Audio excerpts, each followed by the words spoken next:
Hola, muy buenas noches o días o tardes con las personas que nos puedan acompañar. Mi nombre es Richard Pinargote Rodríguez. Estamos originando este video desde la ciudad de Puerto Viejo, en la provincia de Manabí, en Ecuador. La intención de este video es básicamente llevar información desde el punto de vista bastante académico, científico, información contrastada e información que de una u otra forma ayude en estos tiempos de COVID-19 para las personas que estamos en cuarentena. También de una u otra manera ir destruyendo, terminando con los bulos, con fake news, con noticias que de una u otra forma pueden volver muy inquietante nuestra estadía dentro de la cuarentena. Hoy día es jueves 16 de abril del 2020 y acá son las 20 horas con un minuto. Y vamos a dar inicio a este video, no sin antes manifestar un abrazo de solidaridad para todas aquellas personas que están padeciendo algún tipo de enfermedad y mucho más aquellos que están padeciendo el COVID-19. No está de más siempre rescatarlo, que en muchos lugares se adoptó una actitud algo infantil, inmadura y sobre todo insensible para aquellas personas que sufren COVID-19, señalándolos, apuntándolos, haciendo que se sienta un perjuicio, ¿sí? Sin reconocer que esta enfermedad no distingue absolutamente nada, ni razón social, ni sexo, ningún tipo de condicionamiento. Por ende, hay que ser muy receptivo, muy sensitivo y sobre todo muy permeable con todas las cosas que pasan con las enfermedades en general, pero en particular este tipo de problemas. Y obviamente un abrazo de solidaridad muy fuerte y entrañable a todas las familias que han perdido algún ser querido, ya sea por COVID-19 o cualquier otra causa, que en estos días al estar los sistemas de salud completados, saturados, sin lugar a dudas eso también transforma y vuelve todo un calvario. Y yo que pertenezco a una provincia que en el año 2016, justo esta fecha, 16 de abril, y justo casi por esta hora fue a las 18 horas con 53 minutos, sentimos un fuerte terremoto de casi 8 en la escala de Richter y ocasionó un sinnúmero de muertes de personas que todavía las extrañamos mucho. Entonces un abrazo muy fraterno a todas las personas que sufrimos también un golpe por el terremoto de Manabí Esmeraldas del 16 de abril del 2016. Muy bien, dicho eso, vamos a entrar en la temática que hacemos diariamente y entre esas cosas están estadísticas que tomamos en cuenta de acuerdo a los datos que nos entrega el Ministerio de Salud Pública y al corte de 8 de la mañana hoy 16 de abril. En este nos dice que hay 8.225 casos confirmados, 403 personas fallecidas, 7.912 casos descartados y esto que sigue siendo para mí, desde mi apreciación, un error en cuanto al concepto, el caso con alta hospitalaria de 838. Y lo manifiesto porque considero que es un error, porque no son pacientes que se les ha practicado pruebas luego de que se ha dado de alta y no necesariamente excluye a los pacientes que tuvieron el problema y salieron de ello. Entonces es muy importante puntualizarlo. Al momento, cuando ya tenemos 403 personas fallecidas oficialmente, hay una cifra de 632 personas fallecidas que probablemente tenga que ver mucho con COVID-19. Todavía no es transparentada esa cifra como tal.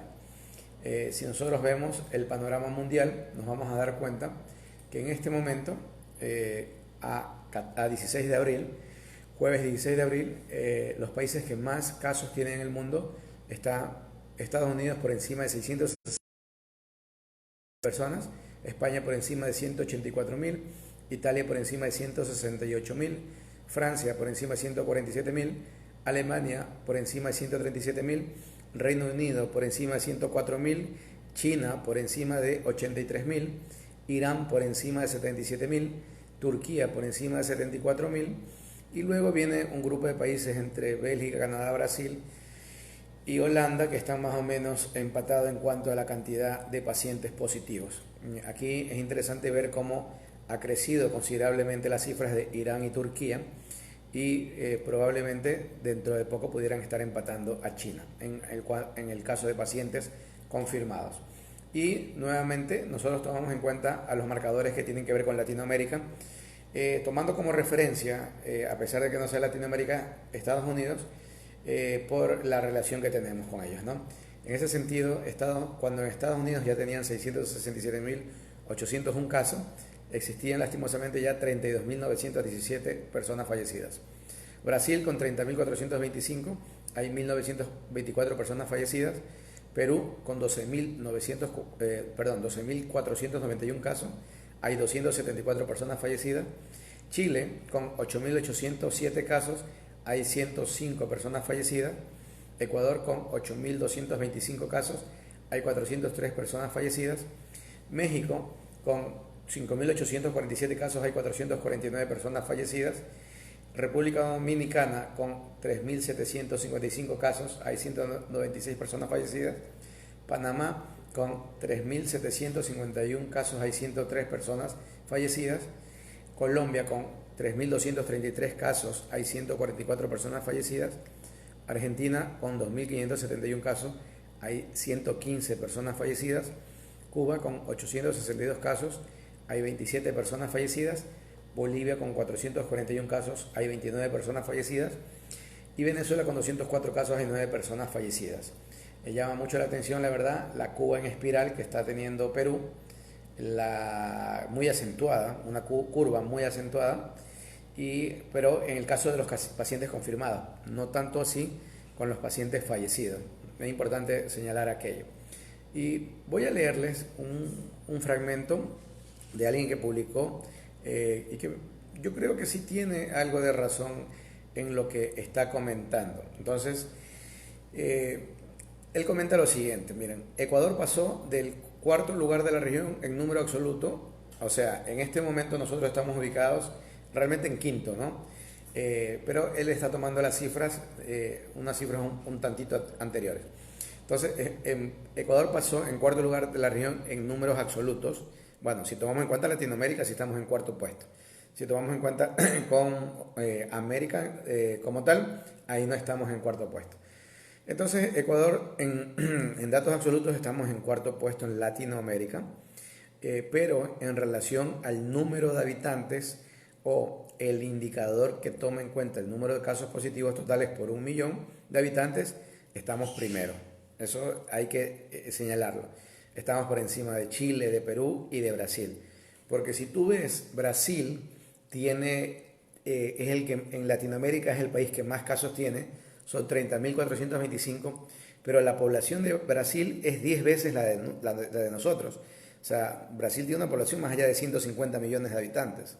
Entonces, para la relación de población que tienen ellos, están ahí. Si Ecuador tuviera esa población con 8.225, multiplicado por 10, tuviéramos 82.000 casos. O sea, estaríamos en la cúspide incluso, ¿sí? Estaríamos entrando en la cúspide a nivel mundial y ya tocando la cifra de China, si tomáramos en cuenta aquello, para que tengan esa relación. Por lo tanto, al momento nosotros, per cápita, por millón de habitantes, estamos ubicados entre los primeros puestos junto a Chile, Perú y Brasil. Y en fallecidos por número de habitantes, también estamos ocupando el primer puesto, que vendría a ser una relación de 23 personas fallecidas por millón de habitantes. De ahí nos sigue Brasil, nos sigue Perú, nos sigue Chile. Y si realizamos un análisis de números fallecidos en Guayaquil, ¿sí? Y ustedes saben cómo ha ocurrido las cosas en Guayaquil, se ubicaría que Ecuador está entre los primeros países a nivel mundial si tomo con referencia solamente Guayaquil. Y obviamente que las cifras serían escandalosas. Entonces nosotros incluso superaríamos por millón de habitantes a países como China, Rusia, es relativamente pequeño, pero también lo superaríamos, Corea del Sur, etcétera. Entonces, Ecuador hay que entender, bueno, esta persona comenta que ni de lejos se puede avisorar el aplanamiento de la curva de contagios, pues el crecimiento de los últimos días es claramente exponencial. Eso es lo que manifiesta esta persona. Si a lo anterior unimos el número de test COVID-19 que se han aplicado a la fecha, que son 27.800, ¿sí? Podemos darnos cuenta que uno de los factores que Ecuador sigue con récords mundiales en COVID-19 y por los cuales se puede decir que el número real de contagiados es mucho mayor a los 8.225, una cifra muy significativa por el test. Pero que igual el tener esta estadística un muestreo de cómo se están dando las condiciones. Eso también hay que entenderlo. Si nosotros vemos el Ministerio de Salud Pública, vamos a entender claramente que en teoría sí está habiendo un aplanamiento de la curva, que para algunos matemáticos incluso sugerirían que ese aplanamiento en tipo meseta se alcanzaría el 25 de abril, o sea que estamos a 9 días de ello. Sin embargo, en lo que nos brindan en cuanto a gráfico, en teoría ya estamos entrando en el aplanamiento de la curva según cifras del Ministerio de Salud Pública, según cifras del gobierno. Nuevamente, es muy importante la transparencia de esos datos, ser muy objetivos, muy profesionales, tener la menor cantidad de errores y el menor sesgo posible, porque esos datos es que se toman como políticas, económicas, de salud pública, en fin, decisiones que a la larga pesan muchísimo, porque esas decisiones, si son mal tomadas, implicaría de que pudiera fallecer gente por culpa de esas decisiones. Al contrario, si son muy bien tomadas, esas decisiones pueden hacer que evitemos que personas fallezcan y poder tener las capacidades intactas para poder atender. Es importante leer esa apreciación, porque el día de ayer también comentamos lo que de un lado se considera en cuanto a la lo de la visión de un matemático, que a pesar de que las cifras son lo más reales posible, pero el muestreo de la cifra, tener una pequeña dosis de la cifra, de una u otra manera sí marca tendencia, y eso es muy importante.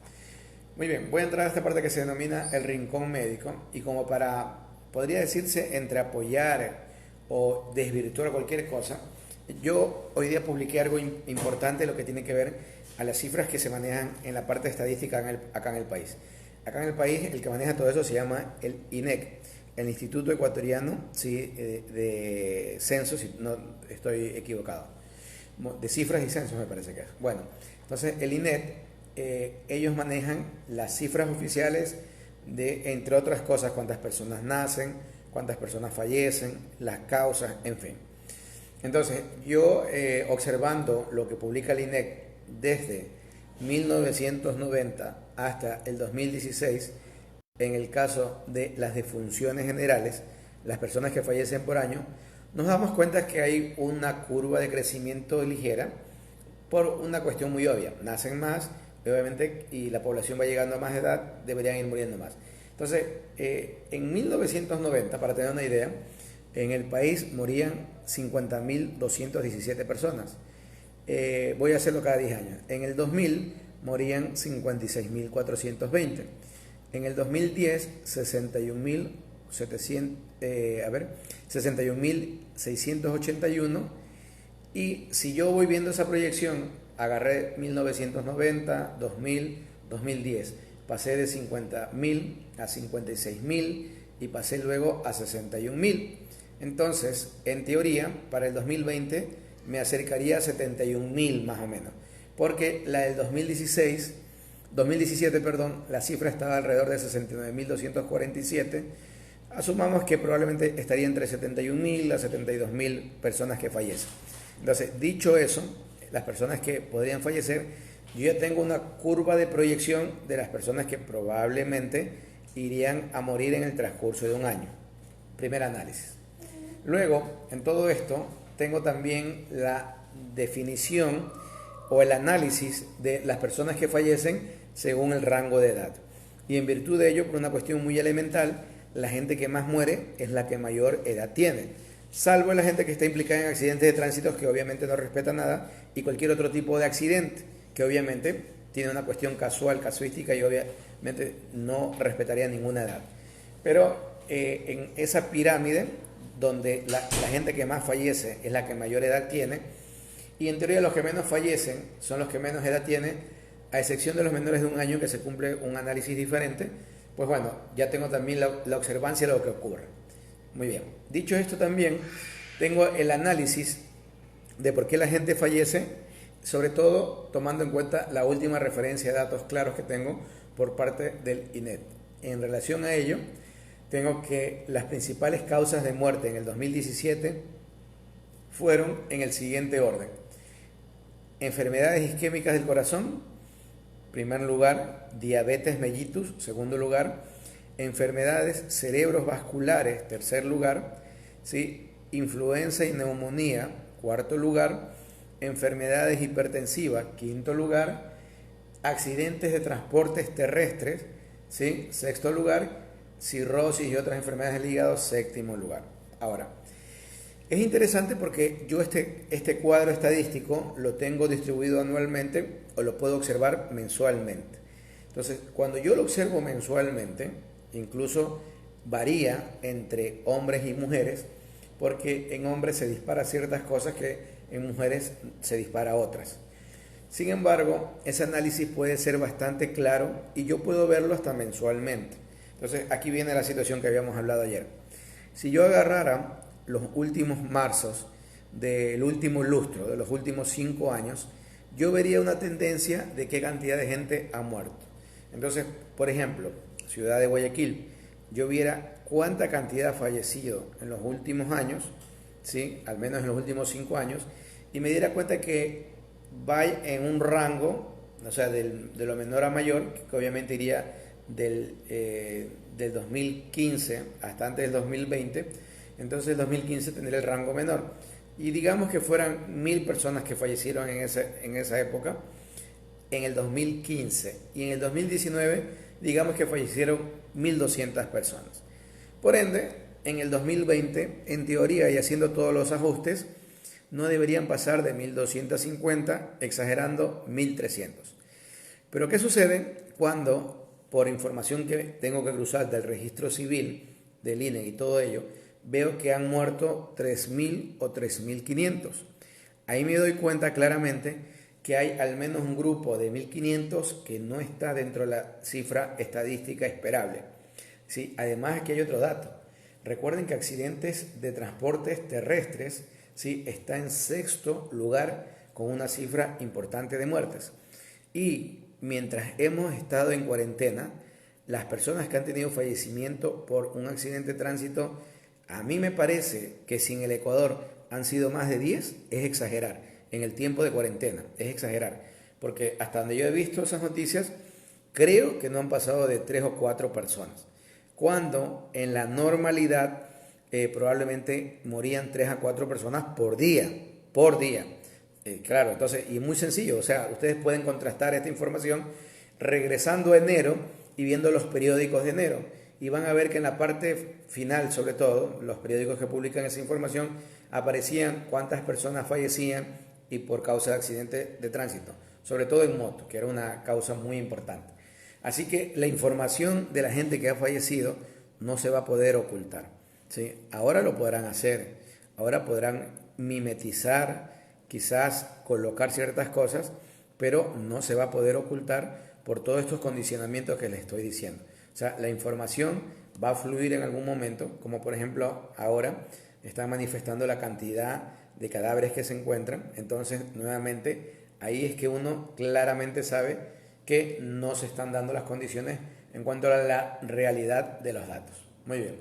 Era importante mencionar aquello, sobre todo para tener un poquito de claridad en esto, porque mucha gente escribe y menciona de que ellos consideran de que nos mienten, nos engañan, pero esta mentira y este engaño y este ardid no puede durar mucho.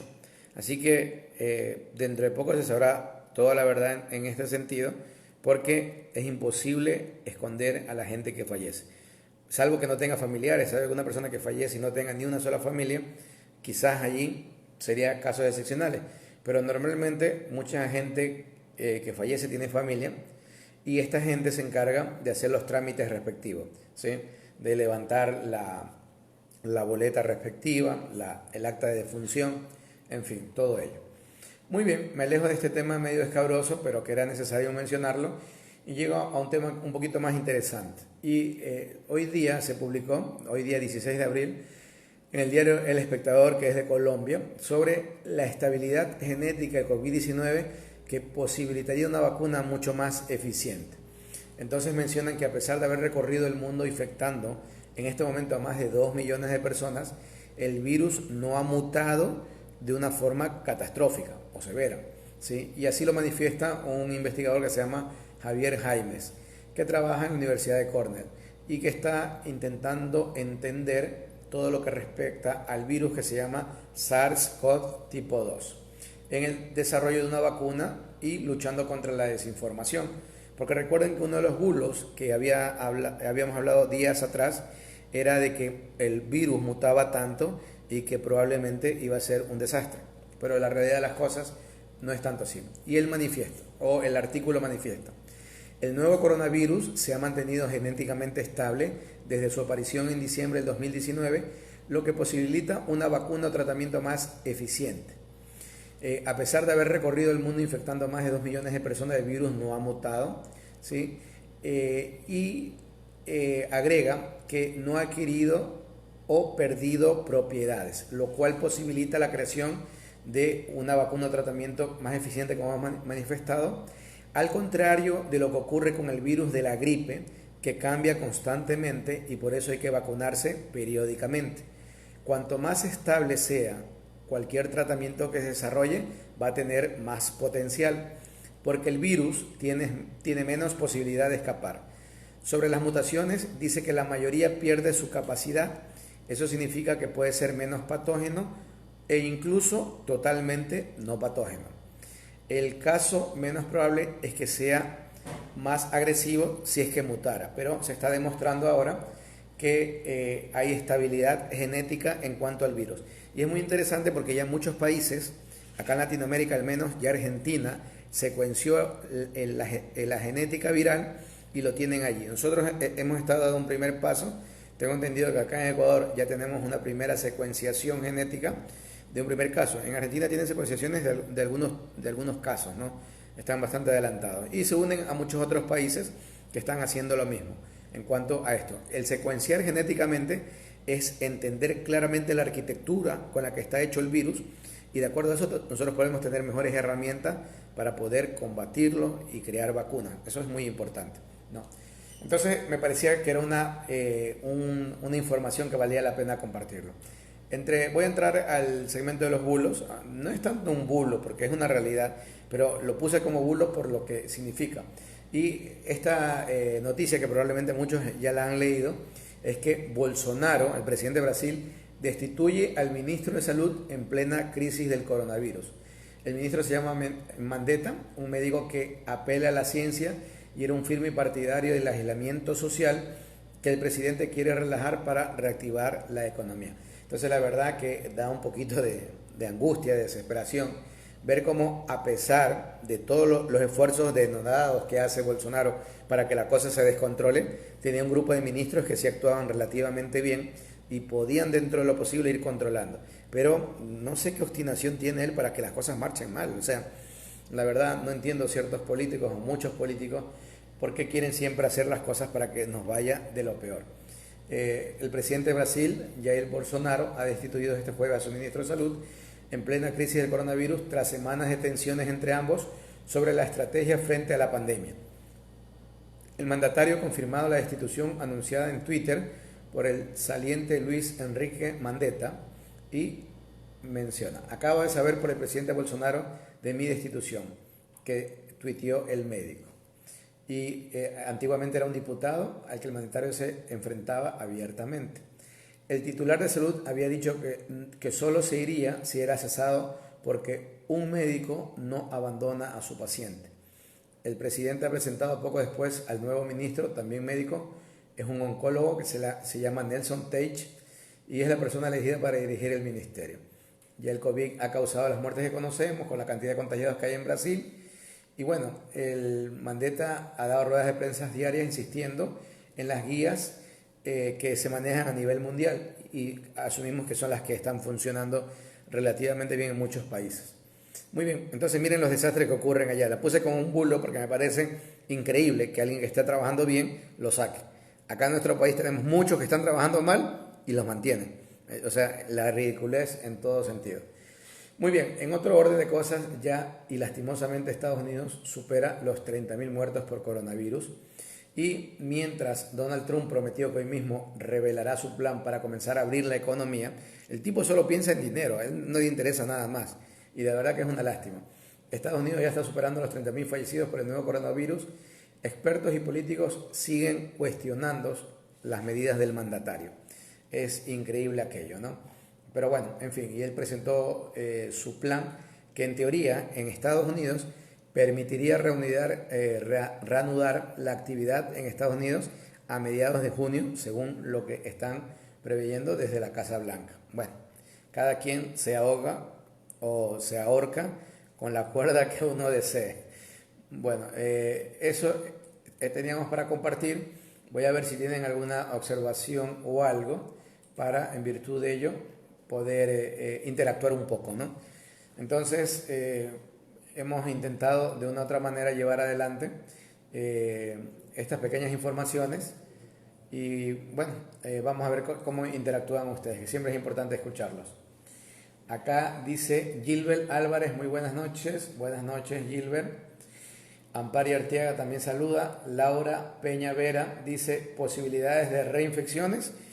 Hay casos mínimos que han sonado, pero posibilidades reales como tales para la mayoría de gente no existen. Pero nuevamente, acá tenemos el dicho en Manabí que quien se quema con leche ve una vaca y llora, ¿sí? Entonces obviamente las personas que se han infectado y han tenido estos síntomas que la verdad son muy molestosos y suelen durar mucho, obviamente que estoy segurísimo van a tener todas las precauciones, ¿no? Por obvias razones. Viviana Patricia Santa Cruz Sánchez dice, una persona que le haya dado el COVID-19 y se recupere, se puede volver a infectar. Va en relación con lo que decía Laura Peña. En teoría nosotros quedamos con una inmunidad que lo maneja la inmunoglobulina G y en teoría esa inmunidad nos debería proteger. Pero como es una enfermedad nueva, no está escrito todo, no se sabe todo, pero la teoría indicaría que eso, que no nos deberíamos reinfectar ni nos deberíamos volver a contagiar. Ahora, en estos casos de personas que aparentemente dieron positivos al nuevo test, hay algunas especulaciones, entre ellas, por ejemplo, que algunos segmentos inactivos de ARN quedaron en la cavidad de faringe y por eso dieron positivo, o sea, pudieran tener capacidad de contagiar sin que implícitamente tuvieran una reactivación del problema. Entonces, esa situación es media compleja, pero igual la cantidad de pacientes que se han dado con esto es tan mínima frente a la cantidad de gente que se ha contagiado y que no se ha vuelto a contagiar. Entonces, asumimos que la situación de la inmunidad que uno adquiere luego de pasar por el problema, está funcionando. Dice acá Richard Pinargote Jr., con estos datos que nos brinda, queda muy evidente cómo las cifras de fallecidos las están depurando para dar la real que es. Y asusta más la cantidad de casos que en verdad debe tener Ecuador, con las cifras de fallecidos. Más aún con las tan pocas pruebas que se están realizando. Todo esto solo indica que la cuarentena va a seguir dilatándose y quizás ni el 25 de abril se llegaría a alcanzar el pico del caso. Sí, es probable, pero según el matemático Fernando Sandoya, si mal no estoy equivocado, él manifiesta que aunque no tengan la información completa, el hecho de tener ya un segmento de la muestra, y puso este ejemplo que me parece bastante interesante, él dice, es como cuando tú eres catador de vinos, entonces tú no necesitas tomarte toda la botella de vino para saber que está muy bien o muy mal, necesitas tomar una pequeña muestra y de acuerdo a eso haces la catación y en virtud de ello tú ya puedes saber si es una buena, mala cosecha, si es bueno o malo el vino. Entonces eso es lo que estadísticamente se consigue con este muestreo, a pesar de que pudieran haber muchos errores. Eso es lo que dice desde el punto de vista matemático. Lo que yo digo nuevamente es que a pesar de que el testeo nos esté fallando y que sería interesante que no fallara, pero que no me mientan en el caso de las personas fallecidas. Ese es el detalle importante, porque también puedo hacer proyecciones en virtud de ello. María Auxiliadora González dice, gracias por bendiciones, María Auxiliadora. Se une Diana Mera, Jesús Párraga Guayo. Vivi Romero dice, ¿y qué pasó con lo ofrecido de las pruebas? Muy buena pregunta, ¿sí? Hasta donde yo tengo entendido, sigue como ofrecimiento y la verdad es una...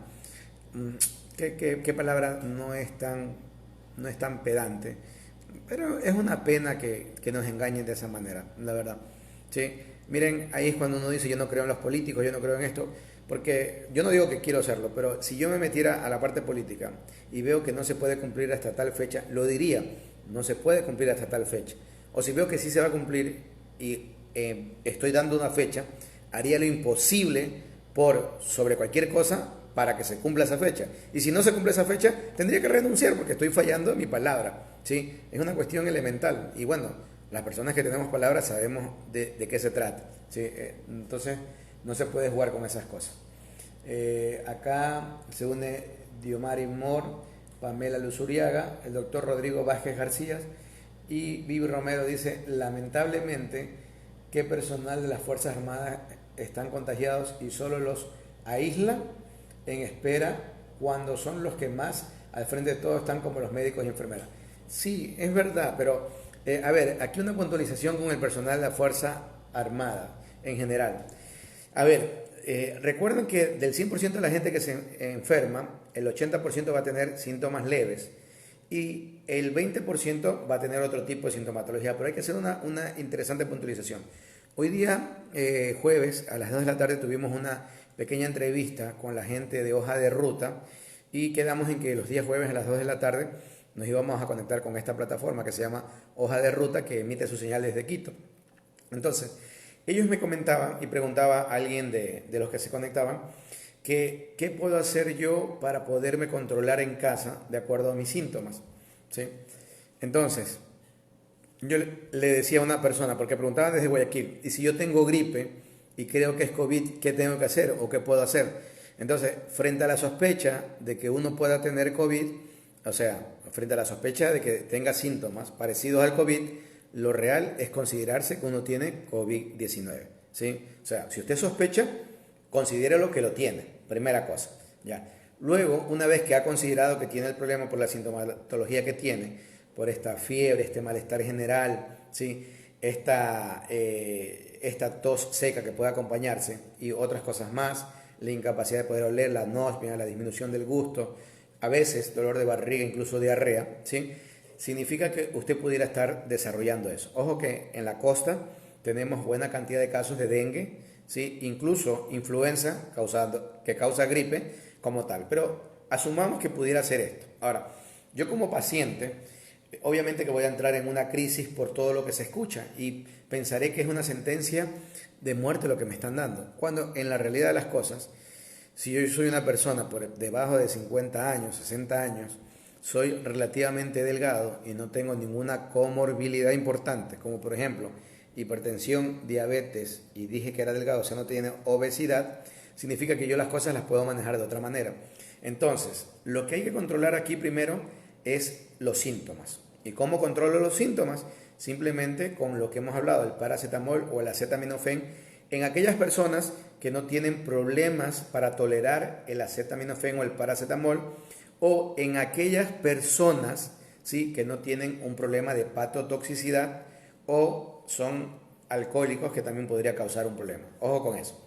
Entonces, si yo puedo tener síntomas, con esa medicina la voy a usar para poder contrarrestar los síntomas, no abusando más de 4 gramos por día, que incluso pueden ser mucho menos, ¿no? Entonces, no abusar de eso porque ahí sí se transforma en un problema. Ojo, toda medicina, como puede dar un beneficio, puede dar también un perjuicio. Eso clarísimo, eso clarísimo. Entonces, en el momento que yo comienzo a controlar mi sintomatología de esta manera, ¿sí?, sintomatología leve, también voy a fijarme qué pasa con mi respiración. Entonces, si yo soy adulto, soy una persona adulta, puedo acostarme un rato, relajarme y agarrar un celular y prender el cronómetro y ver en un minuto cuántas respiraciones yo estoy realizando. Entonces, pero no tienes que exagerar, o sea, tienes que dejar tu ritmo normal.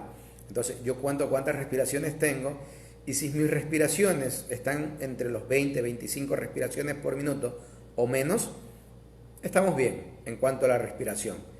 Y encima de todo, podría hasta, ¿sí?, si soy una persona joven o de edad media, intentar mantener el aire lo que más se pueda. Entonces, se dice que sosteniendo el aire por encima de 10 segundos hacia adelante, significa que hay una capacidad respiratoria adecuada. Ojo con eso. Entonces, yo ya puedo calificarme si estoy progresando en mi problema o no. porque eso lo puedo hacer diariamente, en cualquier momento. Entonces puedo medir mi frecuencia respiratoria y todo. Porque el malestar, la fiebre y las otras cosas solo las puedo contrarrestar con medicina, pero no van a desaparecer, van a disminuir, va a haber su periodo normal de esto. Ahora, el 50% de los pacientes comienzan a debutar con síntomas el quinto día desde que se infectaron, el quinto día.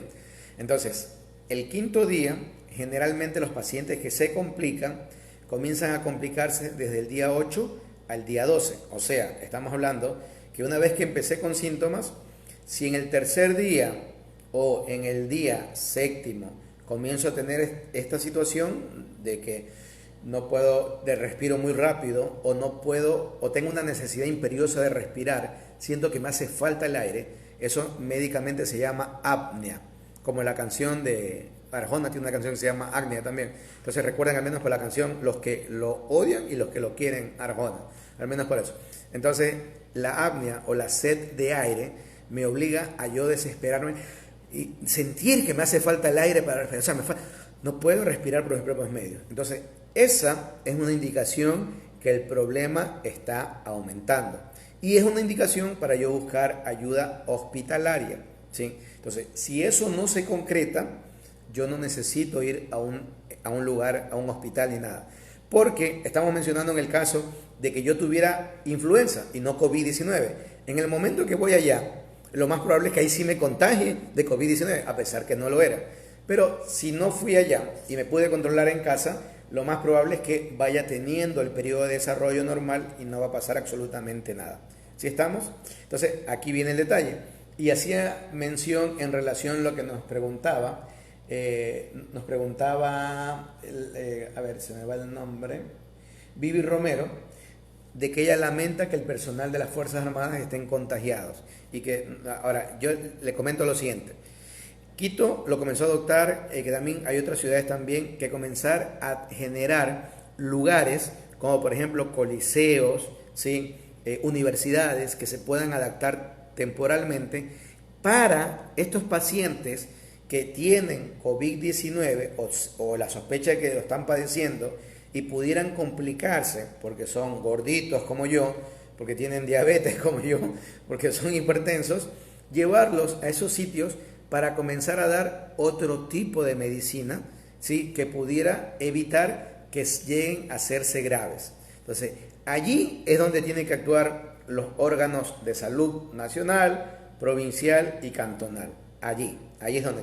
Entonces, yo digo, en el caso de las Fuerzas Armadas, ellos al menos asumo yo que pueden hacer un confinamiento en sus unidades y darles medicina y tener control. O sea, que en el peor de los casos no está tan mal lo que están haciendo, más bien está bien que estén ahí. Ahora, claro, si ese personal le dan, estando enfermo, le dicen váyase a su casa, ahí no están actuando bien. Entonces, no sé cómo sea la respuesta en cuanto a lo que tiene que ver con el personal de las Fuerzas Armadas. No lo sé, pero estoy hablando de todo esto. Espero haber sido un poquito claro y al menos que quede un poquito más tranquilo para el gran porcentaje de la gente lo que pueda ocurrir. Acá nos escribe, nos escribe Vivi Romero ya. Florecita María Sá dice, el diario El Universo dice más de 14.000 muertos en la provincia del Guayas en 106 días. Sí, ojo con esos datos y habría que ver cuántos es lo que normalmente muere en ese tiempo.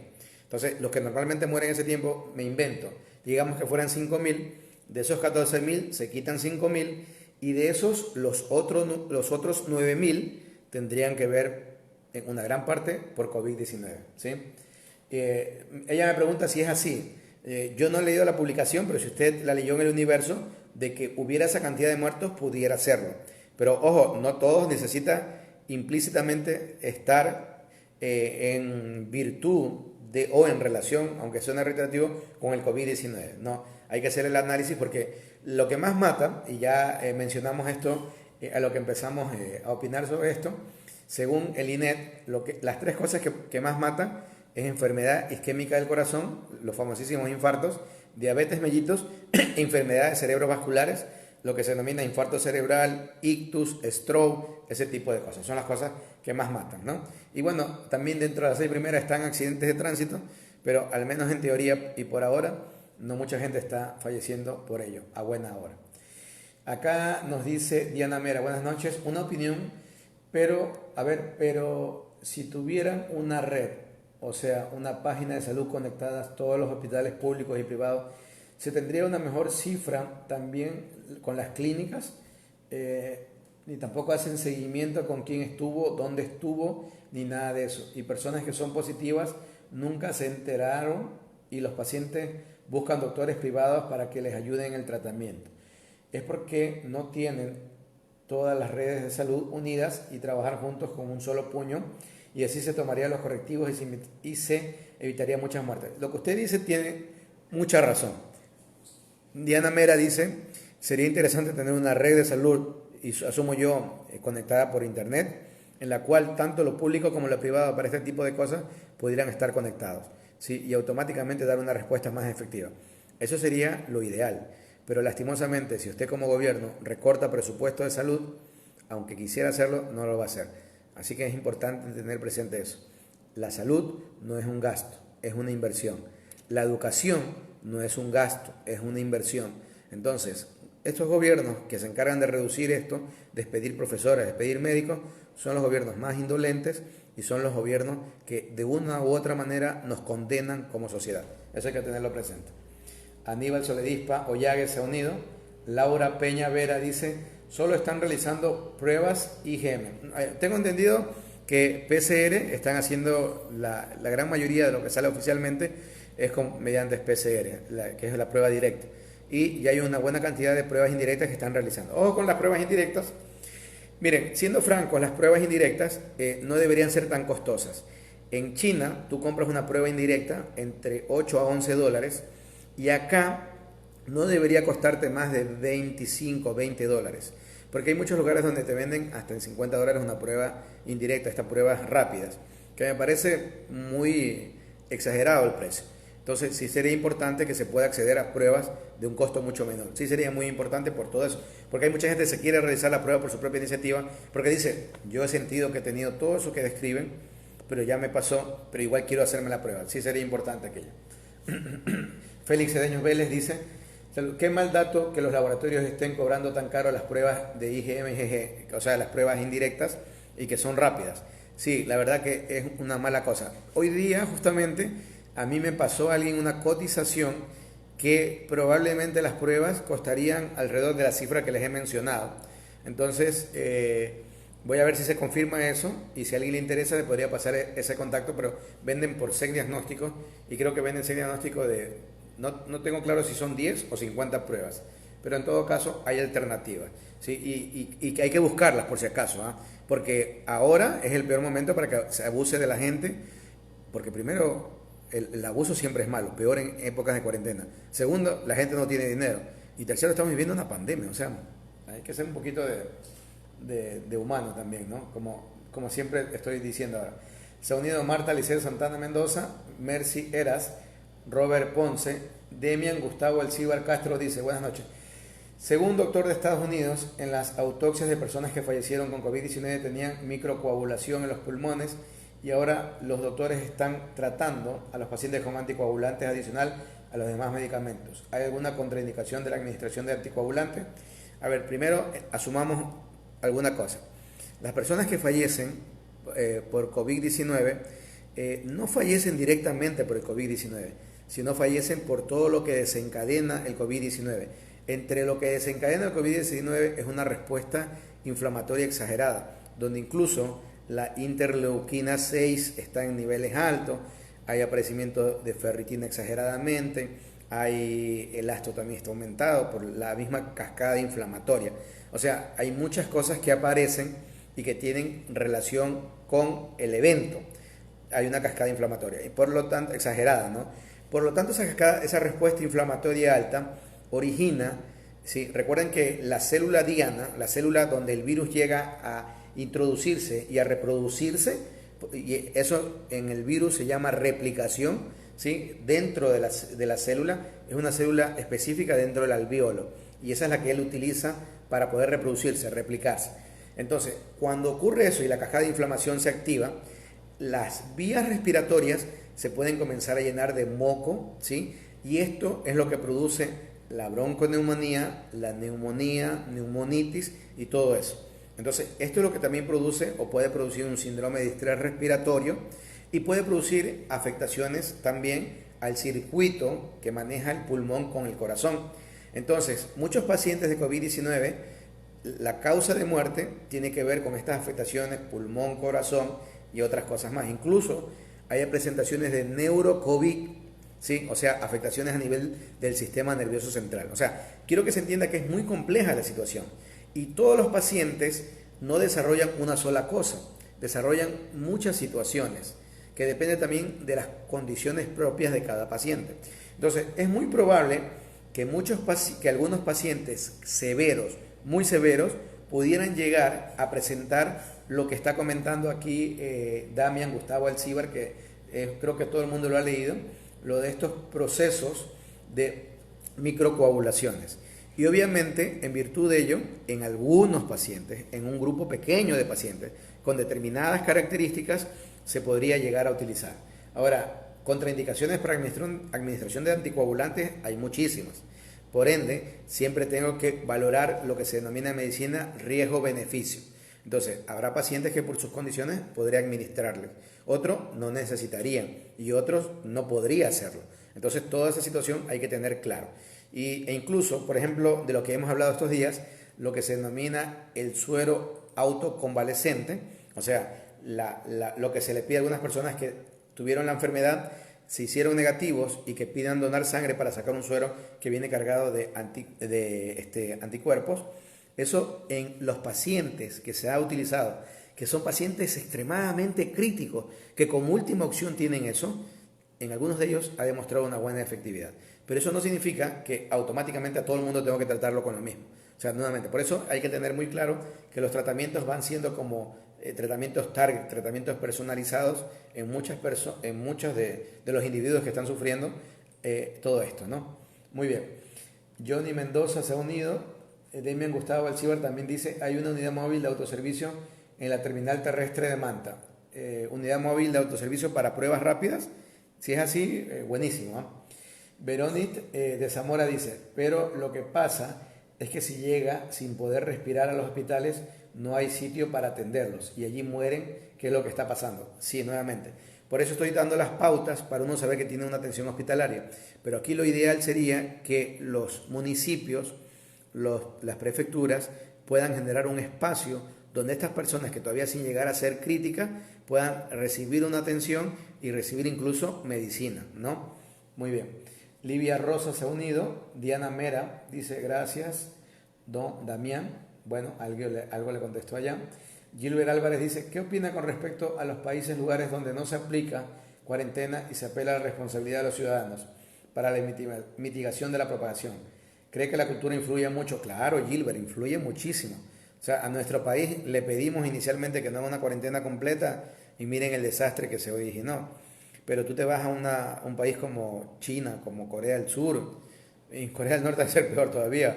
Entonces les dicen que tienen que quedarse en casa, se quedan en casa, ¿sí? Porque saben cómo reacciona el Estado frente a ese tipo de cosas. Nosotros somos, lastimosamente hay que reconocerlo, nosotros los latinos en general somos más displicentes, tenemos mucho problema con la autoridad, bueno, es un desastre la verdad, ¿sí? Florecita María dice, vale, muchas gracias, muchas gracias. Pamela Luzuriaga dice, doctor, buenas noches. Acoto que la página oficial de Twitter del Registro Civil afirma que hay 6.703 fallecidos en la provincia del Guayas, del 1 al 15 de abril, en promedio 450 personas diarias. Gracias por la información, Pamela Luzuriaga.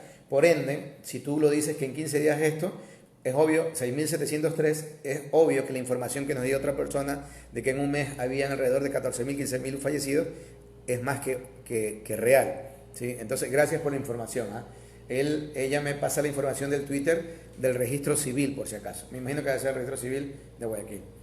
Livia Rosa manda saludos desde Nueva York y agradece y saluda por la información, no hay de qué.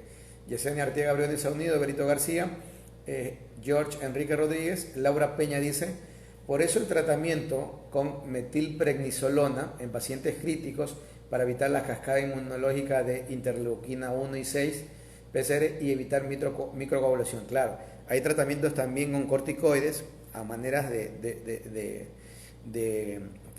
pequeños, pequeños golpecitos, pero nuevamente, cada paciente es un mundo y hay que tratarlo como tal, ¿no? Porque tengo entendido que se miran otros factores, otras cosas, y de acuerdo a eso se van utilizando algoritmos específicos para dar o llevar un tratamiento. Pero muy válida la puntualización nos hace la doctora Laura Peña Vera. Muchas gracias. Marcela Cristina Escudero Sonido, saludos a Argentina. EPB Laura también. Marcela Cristina Escudero dice, en Argentina va incrementándose el contagio en el personal sanitario. ¿Quién cuida a quienes nos cuida? Esto sucede en todas partes del mundo, un horror. Te cuento que más bien en lo que ha pasado en Argentina, si lo comparamos con nuestro país, es casi nada. Acá en nuestro país, sí, hemos llegado a tener cifras, según el Colegio Médico del Guayas, de más de 1.500 personas contagiadas por la parte de salud. Y es más, fallecidos de la parte de salud, médicos estamos por encima de 70, solo en la provincia de Guayas. Licenciados o licenciadas están por encima de 6. O sea, estamos hablando que personal de salud tranquilamente en la provincia del Guayas están llegando a 100 personas, para que tengan una idea. Digo esto porque ella me escribe de Argentina y si bien es cierto es calamitoso, pero yo estoy viendo que la curva que está teniendo Argentina no está muy acentuada. Parece que las medidas, porque recuerden también que Argentina tiene una población muy significativa si la comparamos con nosotros. Entonces, todas esas cosas también hay que entenderlas. Y tiene un territorio geográfico muy grande, ¿sí? Incluso hay provincias en Argentina que tengo entendido yo que al menos no reportan todavía casos de COVID-19, ¿sí? Así que, Marcelita, si me equivoco, corríjame con toda confianza. Muy bien, Marcela Cristina Escudero me dijo eso. Y vamos viendo por acá cualquier cosa que se me haya escapado, que se me haya podido escapar, ¿no? Acá mandan esto y por acá no. A ver, Laura Peña y Pamela Luzuriaga nos comentó aquello. No veo nada nuevo. Muy bien, entonces agradeciendo como siempre, sí, agradeciendo como siempre la posibilidad de que nos podamos reunir por acá. Y bueno, en la virtud de que ustedes deseen, mi contingente siempre estará acá también para poder brindar lo que dentro de mis capacidades humanas y académicas y sobre todo profesionales lo den. Estaremos aquí siempre intentando orientar y despejar muchas cosas. Agradecemos la posibilidad de que estén acá. Hoy día nuevamente un saludo muy intenso, 16 de abril, a las provincias de Manabí y Esmeraldas en Ecuador, que sufrimos hace 4 años un terremoto de casi 8 en la escala de Richter. Fue de 7.8, pero con todas las características para ser destructivo, porque era un fenómeno que se denomina trepatorio, oscilatorio, en fin, y la verdad que ocasionó muchas pérdidas humanas y muchos daños cuantiosos y materiales, ¿no? Y sin embargo, la resiliencia que ha tenido el pueblo manabita y esmeraldeño, y en ese momento el apoyo de todo el pueblo ecuatoriano e internacional nos hicieron sentir pero muy bien, nos hicieron sentir ese acompañamiento muy preciso. Así que a todas las víctimas del terremoto, a sus familias, a las personas que nunca dejamos de recordar a los que se nos fueron, ¿sí? En esa época por el terremoto, ahora más por el COVID-19, sepan que siempre están en nuestros corazones, jamás nos olvidaremos de ustedes. Forman parte de nuestra existencia, de nuestra lucha diaria y forman parte del cariño inmenso que le tenemos a la humanidad y hacer de este mundo un mundo mejor. Y sobre todo se lo dedico a mi hermano John Ariel, a la esposa Carla Espinosa y a Mario Zaporta, gente cercana que falleció en nuestro domicilio y que los tenemos siempre presentes. Un abrazo con todos, muchas bendiciones y las mejores de las vibras para todos ustedes. Chao.